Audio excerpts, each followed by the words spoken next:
នេះម្ដងលុនហុកសេរីនិរដីណោះប្រឡងឯមុនបានម៉ាន35ទុពេញណាអូខេមកលើឡើងឈរមកលោកគ្រូស៊ូពេកពី3សំណួរណាអ្នក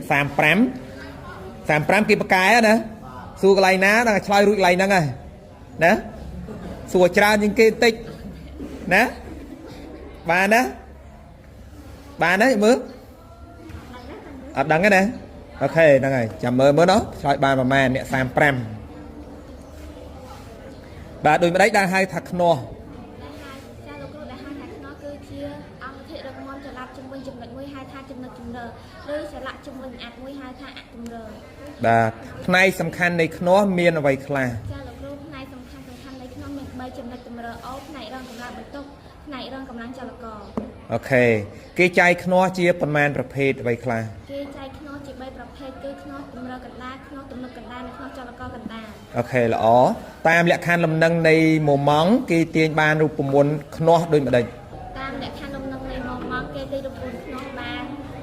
FE DE ស្មើ FR DR អូខេនាំឲ្យ FE ស្មើអីនាំឲ្យ FE ស្មើ FR DR ចែកនឹង DE អូខេល្អ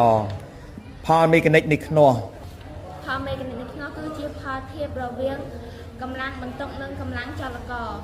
រឬជាផលធៀបរវាងដៃខ្នោះចលករនិងដៃខ្នោះបន្ទុកអូខេរូបមន្តផលមេកានិកនៃខ្នោះរូបមន្តផលមេកានិកនៃខ្នោះអង្គ A ស្មើ FR លើ FE ឬអង្គ A ស្មើ DE លើ DR អូខេល្អ DE ជាអ្វី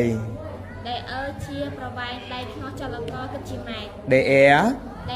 ជាប្រវែងដៃខ្នោះបន្ទុកគិតជាម៉ែត្រ FR ជាកម្លាំងបន្ទុកគិតជាញូតុន FE ជាកម្លាំងចលករគិតជាញូតុន MA ផលមេកានិកមានຂະຫນាតអត់អត់មានទេណាអូខេល្អណាដូចម្ដេចដែលហៅថាមុំម៉ង់ថាមុំម៉ង់គឺជាផលពុតរវាងកម្លាំងនិងប្រវែងដៃខ្នោះរូបមន្តមុំម៉ង់M ស្មើ S គុណនឹង D M ស្មើ S គុណ D S ជាអ្វី S ជាកម្លាំងគិតជាញូតុន D ជាអ្វី D ជាប្រវែងដៃខ្នោះគិតជាម៉ែត្រអូខេល្អណាលក្ខខណ្ឌលំនឹងនៃមុំម៉ង់លក្ខខណ្ឌលំនឹងនៃមុំម៉ង់កាលណាថតបូកមុំម៉ង់ខាងឆ្វេងអរង្វល់ស្មើនឹងថតបូកមុំម៉ង់ខាងស្ដាំអរង្វល់អូខេល្អដូចម្ដេចដែលហៅថាកម្លាំង